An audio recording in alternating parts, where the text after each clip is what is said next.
ketika tiba waktunya untuk berupaya, tidak mau berupaya meski masih muda dan bertenaga kuat, justru bermalas-malasan, membiarkan pikiran jatuh terbenam. Orang semacam ini tidak akan menjumpai jalan kebijaksanaan. Daya upaya benar yang menduduki urutan ke-6 dari jalan mulia berunsur 8 untuk mencapai pantai seberang atau nibbana merupakan salah satu syarat mutlak yang harus dimiliki agar bisa meraih kesucian.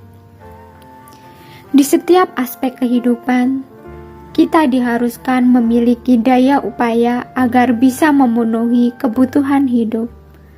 Bagi seorang pelajar, menjelang ujian kenaikan kelas, jika memiliki daya upaya yang serius untuk belajar, maka pasti akan lulus dengan nilai yang memuaskan. Begitu juga halnya dengan manajer, pemimpin perusahaan, wira swasta.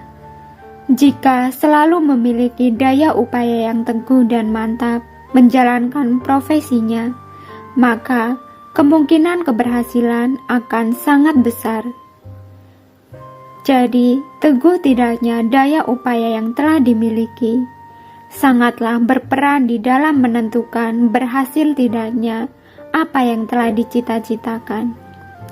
Daya upaya benar dalam hal ini adalah berdaya upaya untuk membersihkan kekotoran-kekotoran batin dan mengembangkan kebajikan sebanyak-banyaknya.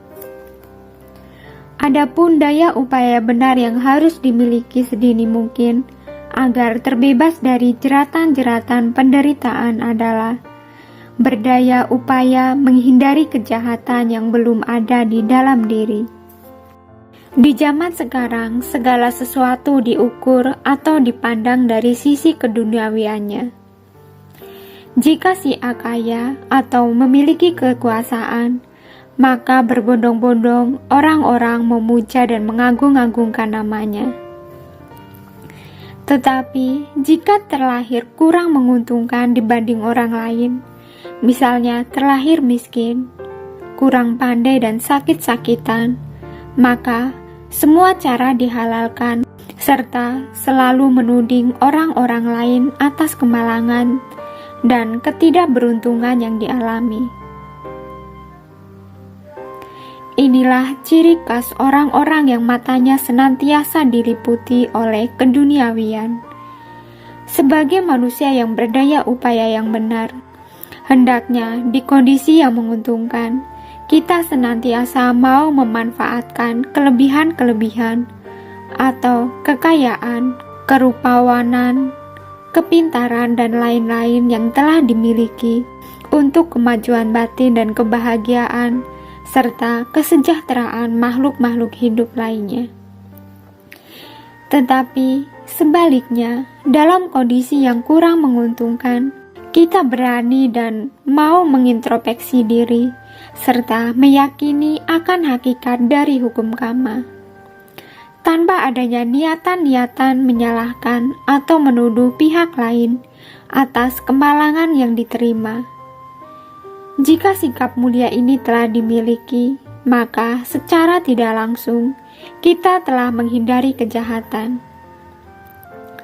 Apabila telah terlanjur berbuat jahat, seseorang hendaknya tidak mengulangi kejahatan itu. Jangan pula membangkitkan kepuasan atas kejahatan itu, sebab penimbun kejahatan akan mengakibatkan penderitaan. Berdaya upaya menghindari kejahatan yang sudah ada di dalam diri. Di dalam sabdanya, Sang Buddha mengatakan bahwa apabila seseorang berbuat jahat, hendaknya ia tidak mengulangi perbuatannya itu, dan jangan merasa senang dengan perbuatan itu. Sungguh menyakitkan akibat dari memupuk perbuatan jahat. Agar suatu kejahatan dapat terhindari sedini mungkin, hendaknya selalu merenungkan sabda Sang Buddha. Sebagaimana diri kita, demikian pula makhluk lain. Sebagaimana makhluk lain, demikian pula diri kita. Dengan memikirkan mereka, dengan memperbandingkan mereka, tidak seharusnya kita saling membunuh atau menyebabkan pembunuhan. Berdaya upaya menumbuhkan kebaikan yang belum ada di dalam diri. Berbuat baik sama ibaratnya dengan memakan obat yang pahit. Umumnya akan dijumpai banyak rintangan di saat kita akan melangkahkan kaki ke arah kebajikan. Tetapi jika rintangan itu dapat ditangani dengan baik, maka kebahagiaanlah buahnya. Di tengah-tengah masyarakat adalah hal yang umum didengar.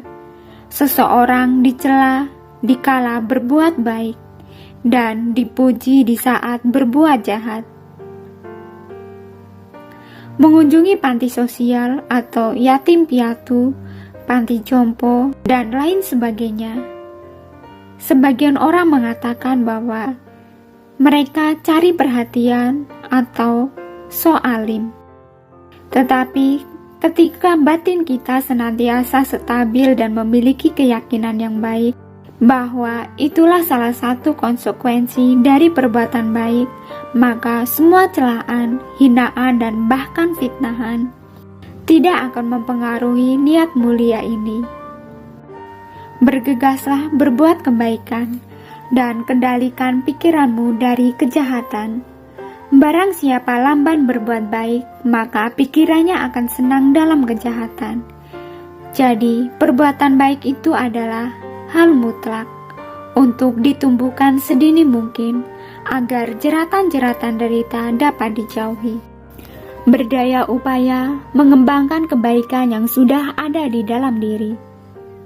Begitu ada kesempatan untuk berbuat baik, maka segeralah untuk dilakukan dan jangan ditunggu sampai keesokan harinya. Jangan ditunggu sampai keesokan harinya untuk apa yang bisa dikerjakan di hari ini. Merupakan suatu nasihat yang cukup sederhana, serta perlu direnungkan di setiap saat akan mengawali suatu aktivitas.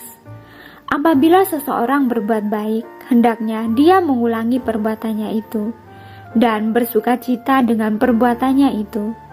Sungguh membahagiakan akibat dari memupuk perbuatan baik. Demikianlah yang disabdakan oleh Sang Buddha. Jadi, daya upaya benar merupakan salah satu bagian dari jalan mulia berunsur 8. Untuk bisa mencapai nibbana, yang juga merupakan tujuan akhir dari umat Buddha, daya upaya benar dalam hal ini adalah berdaya upaya menghindari segala bentuk kejahatan dengan selalu berpegang teguh pada Buddha Dhamma.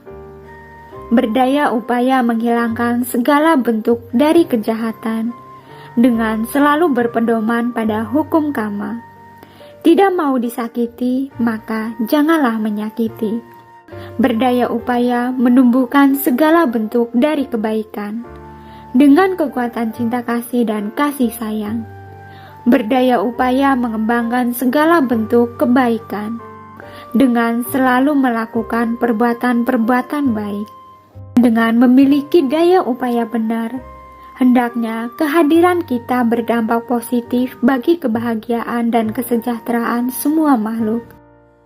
Terima kasih sudah menonton, semoga bermanfaat dan semoga Anda berbahagia.